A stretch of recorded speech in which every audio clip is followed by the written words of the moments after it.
리투어하고 이제 요즘에 막 스킨 부스터들 종류가 또 이제 다시 유행을 하고 있더라고요. 주베룩 스킨도 사실은 반응이 좋은 분한테는 정말 좋단 말이에요. 근데 이런 문제들이 해결이 되는 게 리투어는 평균적으로 저는 8, 90점 정도를 맞는 애라고 생각을 해요.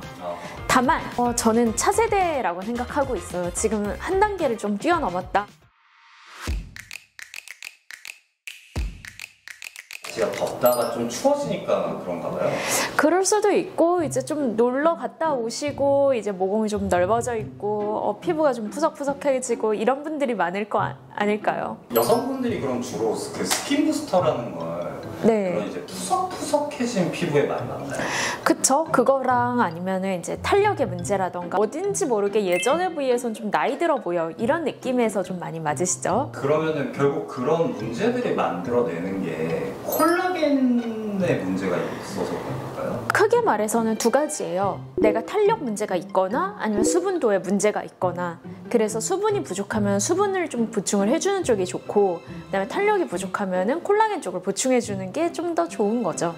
그러면은 그 수분하고 콜라겐이 본인이 뭐가 부족한지는 어떻게 알 수 있어요? 저희 병원 같은 경우에는 처음에 오셨을 때 그 마크뷰라는 진단 검사 기기를 통해서 수분도를 측정을 하고 유분도도 측정을 하고, 그 다음에 전체적으로 요철감이나 탄력, 주름의 양, 그 다음에 색소는 어느 정도 있는지, 그 다음에 전체적으로 피부 라인은 어떤지 이런 거를 좀 측정을 하거든요. 그거에 따라서 1차적으로 어느 정도 점수가 매겨지게 되고요. 2차적으로는 이제 상담을 통해서 나의 가장 큰 문제점이 뭔지, 그리고 이거를 복구하기 위해서는 어떻게 해야 되는지 이런 거를 상담을 하게 돼요. 결국은 이게 뭔가 장비를 통해서 본인이 뭐가 부족한지 인지를 해야 되는 거예요. 장비를 통하는 이유는 좀 더 객관화시키기 위함이고, 그 객관적인 그런 지표를 통해서 우리가 어떤 거를 해야 되는지, 어떤 거를 더 포커싱을 해야 될지를 결정을 하는 거죠.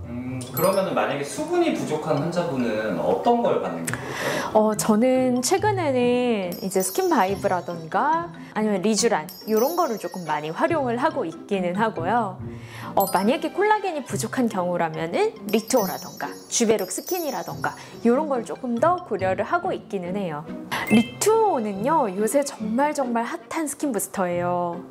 근데 이게 뭐냐면은 어떻게 보면은 조금 동종 이식이에요. 이식이나 마찬가지인데 다른 사람의 콜라겐을 내 피부에 이식한다, 그런 개념이기는 하고요.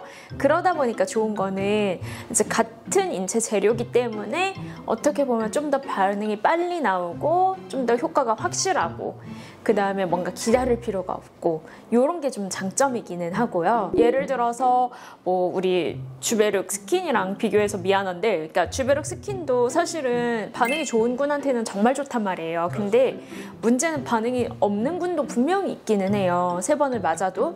그러다 보니까 이렇게 정규 분포처럼 이렇게 분포가 형성이 되었고, 평균적으로 이걸 맞으면 한 7, 80점 정도 맞출 수 있었고, 근데 정말 좋은 사람은 100점도 있었지만 문제는 0점도 있었다는 거죠. 근데 이런 문제들이 해결이 되는 게 리투어는 평균적으로 저는 8, 90점 정도를 맞는 애라고 생각을 해요.